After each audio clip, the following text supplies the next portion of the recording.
Assalamualaikum warahmatullahi wabarakatuh. Anak-anakku, bagaimana kabarnya kalian hari ini? Mudah-mudahan kalian selalu ada dalam lindungan Allah Subhanahu wa taala. Anak-anakku, di masa pandemi ini, Ibu harapkan kalian tetap jaga kesehatan dan tetap gunakan atau kita tetap terapkan protokol kesehatan, yaitu menggunakan masker, mencuci tangan, dan jaga jarak pada saat kalian di luar rumah. Nah, anak-anakku, jika semester kemarin kita hanya berbincang atau berdiskusi melalui WA grup BDR, belajar dari rumah. Alhamdulillah di kesempatan kali ini Ibu bisa menggunakan fasilitas dari sekolah atau channel YouTube khusus dari sekolah. Nah, baik, di sini jadi tidak ada istilahnya ya, kalian tahu nama tapi tidak tahu rupa. Jadi di sini Ibu akan perkenalkan, nama Ibu Taufikiyah, dan di sini Ibu mengajar mata pelajaran PPKN untuk kelas 10. Baik, sedikit Ibu akan menjelaskan tentang materi PPKN di semester ini ya. Di semester ini kita akan mempelajari 4 bab, yaitu lanjutan dari bab kemarinnya. Bab pertama kita akan membahas mengenai hubungan pemerintah pusat dan pemerintah daerah. Bab kedua kita akan membahas mengenai integrasi nasional dalam Bingkai Bhinneka Tunggal Ika. Bab ketiga kita akan membahas mengenai ancaman terhadap negara dalam Bhinneka Tunggal Ika. Dan yang keempat, bab terakhir kita akan membahas tentang wawasan Nusantara dalam konteks NKRI. Namun di sini ada yang berbeda, yaitu Ibu akan menjelaskan sedikit tentang materi esensial atau materi yang paling penting untuk kalian pahami di semester ini. Materi ini berkaitan dengan integrasi nasional dalam Bingkai Bhinneka Tunggal Ika. Jadi ada beberapa materi, ada 4 subbab yang perlu kalian pahami dalam pembelajaran di semester ini ya, yaitu tentang kita memahami apa sih makna dari integrasi nasional, kemudian kita memahami juga faktor yang mempengaruhi integrasi nasional, kemudian ancaman dan tantangannya terhadap bangsa Indonesia kita apa, serta peran serta kita warga negara atau kita sebagai siswa, sebagai masyarakat Indonesia dalam mempertahankan persatuan. Nah, di sini ada good and smart citizenship.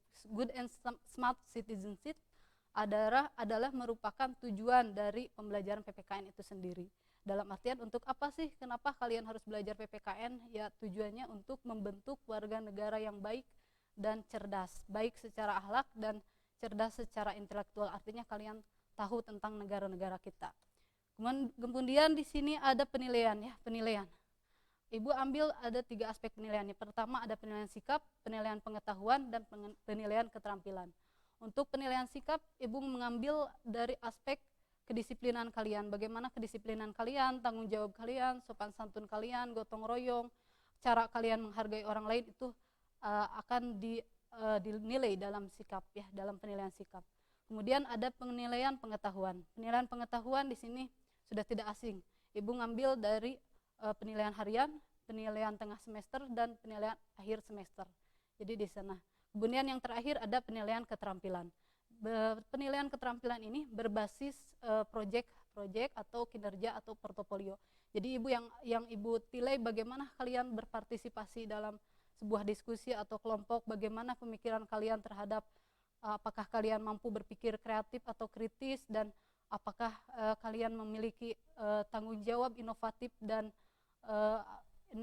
dan inisiatif gitu. Itu adalah menjadi salah satu penilaian dari pendidikan pembelajaran dengan Ibu ya. Kemudian sedikitlah kita akan membahas tentang makna integrasi nasional. Integrasi nasional itu apa sih? Integrasi nasional berarti integrasi itu berasal dari kata bahasa Inggris ya, yang artinya integrate. Integrate itu menyatukan, memadukan, menggabungkan. Sedangkan nasional itu berasal dari kata nation, artinya bangsa. Jadi menggabungkan suatu bangsa atau menyatukan suatu bangsa. Nah, dapat kita simpulkan bahwa integrasi nasional itu sebuah pengakuan, sebuah kesadaran, sebuah hasrat yang ingin membentuk suatu bangsa yang bersatu gitu ya. Kemudian di sini ada faktor pendukung integrasi nasional. Faktor pendukung integrasi nasional ini melibatkan beberapa aspek. Salah satunya adanya rasa senasib dan seperjuangan. Jadi jika dulu kita secara sejarah kita memiliki peristiwa yang sama, penjajahan yang sama, nah di sana kita ada rasa ingin bersatu menjadi suatu negara. Dan ya. Bisa kita lihat di sini ada faktor pendukung integrasi nasionalnya, ada beberapa macam. Rasa ingin bersatu, kemudian ada kita memahami makna ideologi nasional. Kemudian ada faktor penghambat integrasi nasional. Ini sebaliknya dari faktor pendukung integrasi nasional itu sendiri. Faktor penghambat kurangnya penghargaan terhadap kemajemukan. Jadi ada yang salah satu menghambat sebuah kesatuan bangsa itu karena kita tidak menghargai atau tidak menerima toleransi atau tidak menerima suku lain, budaya lain. Itu salah satu faktor penghambatnya. Kemudian kurangnya kesadaran terhadap ancaman dan tantangan dari luar, dari dunia luar. Dalam artian kita tidak sadar bahwa sebenarnya negara lain atau sebenarnya mungkin kita sedang ada yang mengintai untuk dijajah kembali, kan kita tidak tahu, atau ada sebuah negara yang ingin memerangi kita. Jadi itu sebenarnya ancaman-ancaman yang datang dari luar. Jadi kita tidak sadar akan adanya itu, sehingga kita tidak ingin bersatu menjadi suatu negara, menjadi sebuah bangsa gitu ya. Jadi itu merupakan faktor penghambatnya. Berkembangnya etnosentrisme. Etnosentrisme itu sikap yang mengagung-agungkan budaya sendiri, dalam artian kita menganggap bahwa budaya kita itu lebih baik daripada budaya orang lain atau budaya suku lain atau bahasa yang lain. Bahasa yang lain itu disebut dengan etnosentrisme, artinya kita mengagung-agungkan budaya sendiri. Kurangnya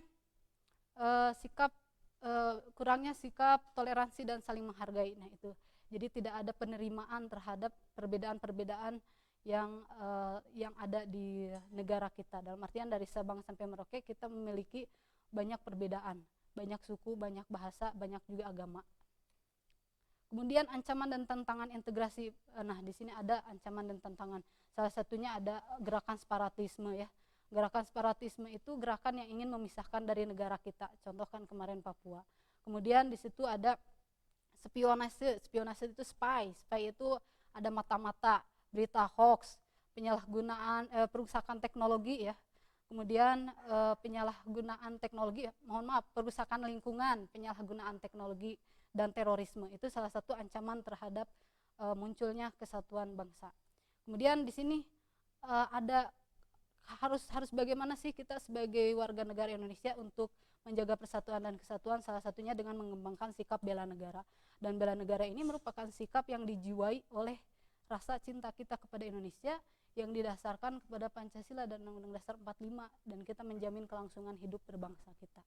Bagaimana caranya? Caranya ya kita dengan mempelajari pendidikan kewarganegaraan. Pendidikan kewarganegaraan ini dipelajari dari berbagai tingkat, SD, SMP, SMA, dan jika kalian nanti ke perguruan tinggi itu kalian juga akan belajar tentang pendidikan kewarganegaraan. Kemudian pelatihan dasar kemiliteran. Pelatihan dasar kemiliteran bisa kalian terapkan di ekskul-ekskul seperti Paskibra, Pramuka, atau bela diri bisa ya, untuk digunakan untuk bela negara.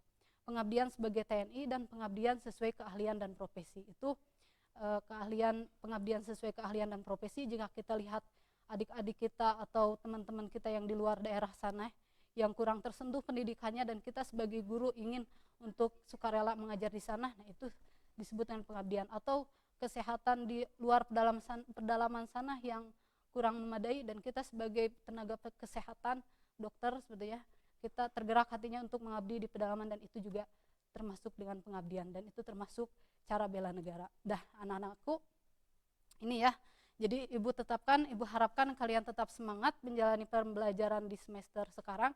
Jadi kuncinya apa? Kuncinya kita mencintai proses dan tidak banyak protes dalam keadaan gitu ya. Jadi silahkan cintai saja prosesnya, jalani saja prosesnya, hadapi, hayati, dan nikmati. Nikmati prosesnya, insya Allah nanti kita akan mencapai tujuan apa yang kita cita-citakan.